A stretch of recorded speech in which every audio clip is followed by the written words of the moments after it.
হরে কৃষ্ণ মহাপ্রসাদে আপনাদের স্বাগত। কেমন আছেন আমার প্রিয় বন্ধুরা? আজ আবারও সকাল সকাল চলে এলাম মহাপ্রসাদের প্রস্তুতিতে। আজকে মহাপ্রসাদে বানাবো চাল পটলের ঘন্ট। তাহলে চলুন শুরু করে দিই। আমি চালটা আগে ভিজিয়ে দিয়েছি। এখানে আমি গোবিন্দভোগ চাল নিয়েছি। এবার আমি কড়াইয়ের মধ্যে সর্ষের তেল দিয়েছি। 4টে পটল হালকা ঝিরিঝিরি করে সাইড থেকে আমি আমান্য করে লবণ হলুদ মাখিয়ে নিয়েছি। এবার আমি এগুলো একে একে ভেজে নেব। পটলগুলো ভেজে বাদামি করে নেব এবং এগুলো আমি উঠিয়ে নেব। এরপর আবার ওই কড়ার মধ্যে আমি তেল দেব গোটা গরম মশলা ফোড়ন, একটা শুকনো লঙ্কা আর একটা তেজপাতা, দেব সামান্য জিরে, অল্প একটু ঘিও আমি এর মধ্যে অ্যাড করে দিলাম। ফোড়নটা হয়ে গেলে আমি আগে থেকে ভিজিয়ে রাখা গোবিন্দভোগ চাল জলটা ঝেড়ে এবার আমি এই তেলের মধ্যে দিয়ে একটু ভেজে নেব। হালকা 2-3 মিনিট নাড়াচাড়া করলেই চালটা একটু ভাজা ভাজা হয়ে যাবে। কয়েক টুকরো আলু আমি একটা অন্য কড়াইয়ে ভেজে নেব।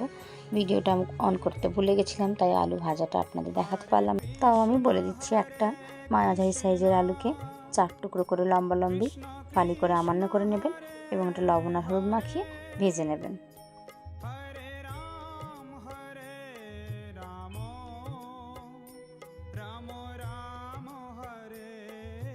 চালটা প্রায় ভাজা হয়ে গেছে। আমি এখন এর মধ্যে অ্যাড করলাম একটা কাঁচা লঙ্কা, দিলাম স্বাদ মতো লবণ, পরিমাণ মতো হলুদ, সামান্য ধনে জিরের গুঁড়ো হাফ চামচ করে। এবার আমি আবার এটা 1 মিনিটের মতো নাড়াচাড়া করে রান্না করে নেব।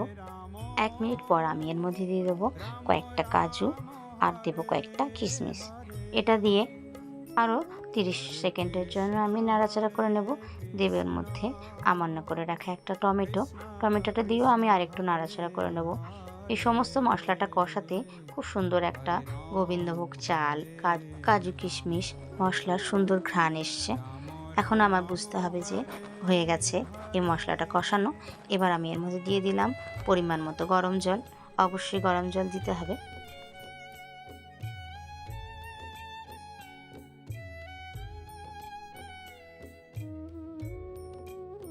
এবার আমি দিয়ে দেবো আগে থেকে ভেজে রাখা কয়েক টুকরো আলু।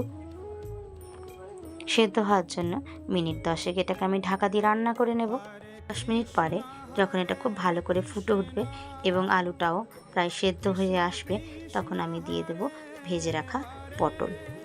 আমি এর মধ্যে আরও কয়েকটা কাঁচা লঙ্কাও দিয়ে দিয়েছি। আমার মনে হলো ঝালটা একটু কম হবে, তাই দিয়ে দিলাম 2 টুকরো করে ভেঙে। ভেজে রাখা পটল দিয়ে আমি আবারও 2 মিনিট ঢাকা দিয়ে এটা রান্না করে নেব। তাহলে পটলের মধ্যে সমস্ত মশলাগুলো ঢুকে যাবে। 2 মিনিট হয়ে গেছে, জলটা প্রায় শুকিয়ে এসছে। এবার আমি এর মধ্যে দেব পরিমাণ মতো গরম মশলার গুঁড়ো, দেব অল্প সামান্য ঘি, দেব মিষ্টি মানে চিনি অ্যাড করব। যখন বুঝতে পারি না কি রান্না করব, ভগবানকে কি ভোগ নিবেদন করব, তখন এই রান্নাটা মাঝে মাঝে আমি করি এবং ভগবানকে ভোগ নিবেদন করি। ঠান্ডা হলে তুলসী পত্র দিয়ে আমার প্রিয় লাডলি গোপুকে ভোগ নিবেদন করব। কেমন লাগলো আজকে আমার এই মহাপ্রসাদের প্রস্তুতি, আমাকে কমেন্টে অবশ্যই লিখে জানাবেন। আর যদি একটু ভালো লেগে থাকে তাহলে প্লিজ একটা লাইক দিয়ে আমার এই ভিডিওটা শেয়ার করে দেবেন। আজ তাহলে বন্ধুরা এই পর্যন্তই। আপনারা সবাই ভালো থাকবেন, সুস্থ থাকবেন। আমার লাডলি গোপুর কৃপায় আপনারা এইভাবে সুন্দর সুন্দর রান্না করে ভগবানকে ভোগ নিবেদন করুন এবং অবশ্যই সবসময় ভগবানের প্রসাদ গ্রহণ করার চেষ্টা করুন। আজ তাহলে এই পর্যন্ত, আবার দেখা খুব শীঘ্রই। হরে কৃষ্ণ।